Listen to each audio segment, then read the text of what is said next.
उस परिस्थिति में हमारा बिहार है साथियों, बड़ा ही दुखद स्थिति से हमारा बिहार, पूरे बिहार प्रदेश जमीन में उलझ सा। पहले के जमाना में जो होते थे, पुराने जो लोग हुआ करते थे, वो केवाला को ही अंतिम दस्तावेज समझ के बक्सा में ताला मार गए थे। दलाल उनके पास पहुंच गया और कहा कि भाई आप देख क्या रहे हो, भले ही वो जमीन आपका जोत रहा, लेकिन ये जमीन का कागज तो आपके नाम से है, आप इसको बेच दो और मैं आपको पैसा देता हूं।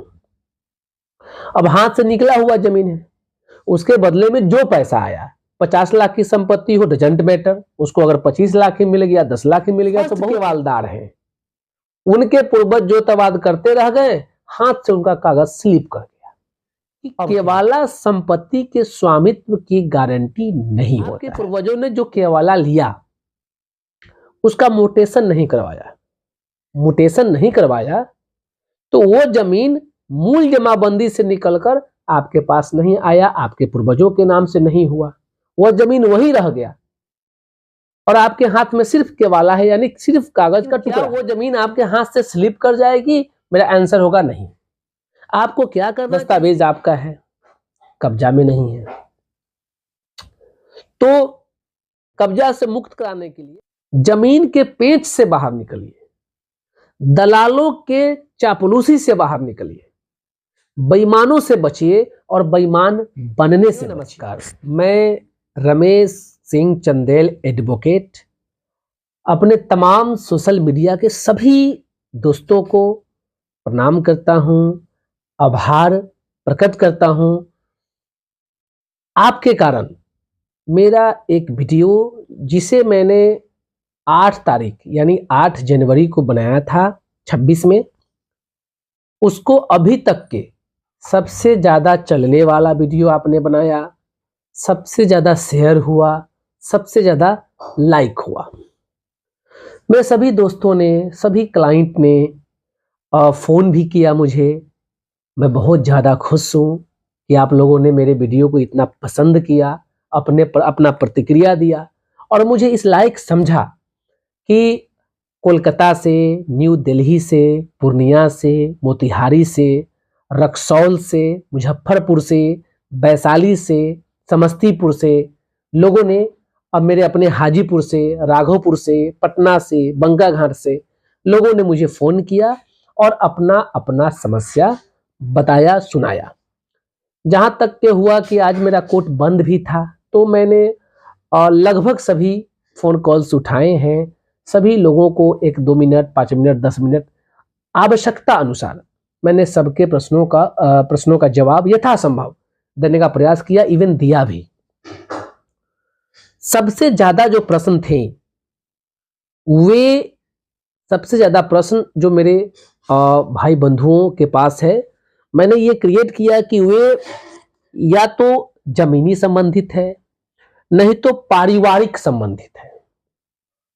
तो जमीनी संबंधित और पारिवारिक संबंधित जो मामले हैं, उस पर मैं बोलूं, कुछ भी बोलूं, 2 वीडियो 2 पार्ट में मैं बनाऊंगा आज के लिए।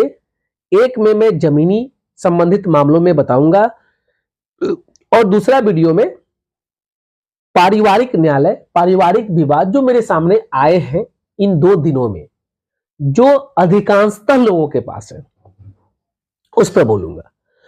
जमीनी संबंधित जो मामले हैं, बड़ा दुखद स्थिति में हमारा बिहार है साथियों, बड़ा ही दुखद स्थिति से हमारा बिहार गुजर रहा है, क्योंकि एक तरह से पूरे बिहार प्रदेश जमीन में उलझ सा गए हैं। सारे लोग या तो उलझ गए, नहीं तो उलझा दिए। तो इस पर मैं बोलूंगा, इस पर अंत में बोलूंगा, लेकिन जो सबसे ज्यादा प्रश्न आया है उसमें से 2 प्रश्न जो है वो ज्यादा इंपॉर्टेंट मुझे लगा। पहला है कि एक भाई बंधु ने, कई भाई बंधुओं ने यह प्रश्न किया है कि उनके पूर्वजों ने, उनके दादा, पिता, परदादा ने केवाला लिया था, किसी जमीन का केवाला लिया था। और पहले के जमाना में जो होते थे, पुराने जो लोग हुआ करते थे, वो केवाला को ही अंतिम दस्तावेज समझ के बक्सा में ताला मार देते थे।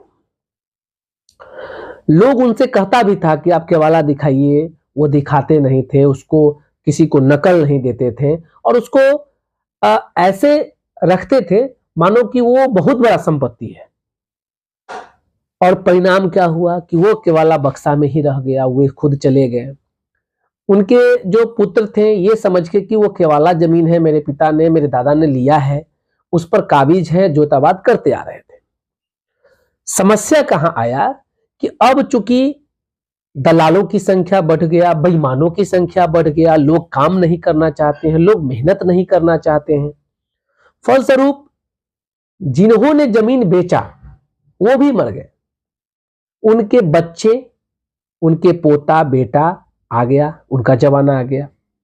अब वे बेरोजगार हैं, आमदनी का कोई स्रोत नहीं है। दलाल उनके पास पहुंच गया और कहा कि भाई आप देख क्या रहे हो, भले ही वो जमीन आपका जोत रहा, लेकिन ये जमीन का कागज तो आपके नाम से है, आप इसको बेच दो और मैं आपको पैसा देता हूं। अब हाथ से निकला हुआ जमीन है, उसके बदले में जो पैसा आया, 50 लाख की संपत्ति हो डजंट मैटर, उसको अगर 25 लाख ही मिल गया, 10 लाख ही मिल गया तो बहुत है।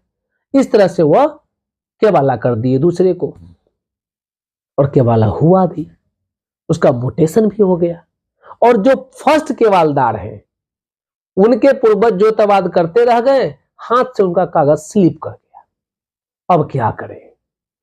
तो मैं सभी लोगों को बड़ा फेयरली बता देता हूं, ज्यादा डीप में तो मैं नहीं जा सकता हूं वीडियो में, फेयरली बता देता हूं कि केवाला संपत्ति के स्वामित्व की गारंटी नहीं होता है, यानी केवाला से जमीन नहीं हासिल किया जा सकता है।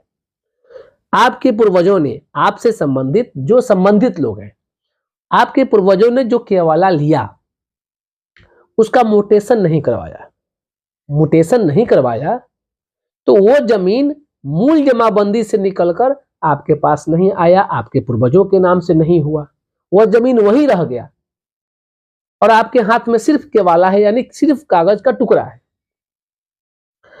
अब मूल जमाबंदीदार जो थे, जिनसे आप जमीन लिए थे, वो मर गए, उनका बेटा भी मर गया, अब पोता है। अब पोता का नियत खराब हो गया, तो वो ऐसा किए हैं तो थोड़ा सा खामियाजा आपको भुगतना पड़ेगा, क्योंकि आपके पूर्वजों ने थोड़ा बहुत गलती किया है। लेकिन क्या वो जमीन आपके हाथ से स्लिप कर जाएगी? मेरा आंसर होगा नहीं। आपको क्या करना चाहिए? आपको अपने पुराना केवाला के आधार पर सिविल कोर्ट में civil suit, title suit file करना चाहिए।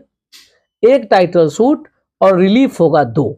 फर्स्ट, जो आप फर्स्ट केवालदार हैं उतना जमीन जितना रकबा दिया गया है उस केवाला में, और दूसरा रिलीफ जो बाद में मूल रैयत थे, उनके वंश, उनके बेटा पोता ने जो बेच दिया उस जमीन को, तो उस डीड को कैंसिल करवाएंगे। यानी टाइटल सूट 1 होगा, रिलीफ 2 होगा, लंबा चलेगा, प्रोसीजर है, प्रक्रिया पूरा किया जाएगा और आपको न्याय मिलेगा, निश्चित न्याय मिलेगा। और जो फर्स्ट केवालदार है, आप अच्छा से लड़ेंगे, संयम से लड़ेंगे तो निश्चित रूप से जीत आपकी होगी। दूसरा, दस्तावेज आपका है, कब्जा में नहीं है, तो कब्जा से मुक्त कराने के लिए डीसीएलआर के समकक्ष यानी डीसीएलआर कोर्ट में भी एक पिटीशन फाइल किया जा सकता है, और वो आसान तरीका है। नहीं तो आप सिविल कोर्ट में रिकवरी ऑफ पोजीशन, दखल दहानी का मुकदमा कर सकते हैं। आपके कब्जा में नहीं है, दस्तावेज आपके पास है तो ये 2 प्रश्न का उत्तर है। अब अंत में मैं अपने बिहार के तमाम लोगों से आग्रह करना चाहता हूं, जमीन के जंजाल से बाहर निकलिए, जमीन के पेंच से बाहर निकलिए, दलालों के चापलूसी से बाहर निकलिए, बेईमानों से बचिए और बेईमान बनने से बचिए। जमीन आप बेच दिए, आपको बेचने का अधिकार नहीं था, या फिर आपको बेचने का अधिकार नहीं था, आपने जमीन बेच दिया, वो जमीन फिर आपको लौटाना पड़ेगा। उसका खामियाजा भुगतना पड़ेगा। बरसों बिना मतलब के आपको उलझना पड़ेगा, बदले में आप दूसरे को भी उलझा देंगे। आपके पूर्वजों ने जमीन बेच दिया, सस्ता बिका होगा, क्योंकि जो जमाना में बिका होगा वह जमीन और जितना कीमत में बिका होगा उस वक्त उतना कीमत का वैल्यू रहा होगा, और आपके पूर्वजों को उतने पैसों की सख्त आवश्यकता होगी और वे पैसा पाकर जमीन बेचे। आपका क्या दायित्व बनता है? पूर्वजों ने जो अर्जा है उसको आप भोग रहे हैं कि नहीं भोग रहे हैं? तो पूर्वजों ने जो गंवाया है उसका भी तो खामियाजा भुगतना पड़ेगा। पूर्वज ने जो किया उसको आप बचाएंगे कि नहीं बचाएंगे? उनके मर्यादा को बचाना आपके जिम्मेवारी है कि नहीं? उनका मान सम्मान रखना आपकी जिम्मेवारी है कि नहीं? जब सब कुछ मेरी जिम्मेवारी है तो हम इस बात को क्यों नहीं मान रहे हैं कि यदि पूर्वज मेरे बेच दिए तो बेच दिए, हम उसको कबूल कर लेंगे, तो लड़ाई से तो बचेंगे, अनावश्यक मुकदमा से तो बचेंगे। कमाइए, धन कमाने से होता है। जाते जाते इस वीडियो में मैं यही कहूंगा कि धन कमाने से होता है, बेईमानी करने से धन कभी नहीं मिलेगा। आप बेईमान को कभी नहीं देखिएगा चैन से जीते हुए, बेईमान को कभी नहीं देखिएगा सबसे बड़ा पैसा वाला बनते हुए। धोखा करने वाले लोग मेरे ही कोर्ट में कई ऐसे लोग हैं, तथाकथित वकील हैं, गारंटी लेते हैं, ठेका लेते हैं, खूब पैसा कमाते हैं, लेकिन उनकी आयु ज्यादा दिनों तक नहीं होती है। बहुत जल्द वह दिख जाते हैं, गाली सुनते हैं, बेइज्जत होते हैं और प्रैक्टिस उनका समाप्त हो जाता है।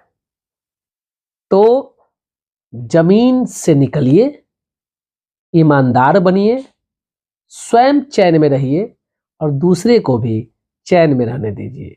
धन्यवाद।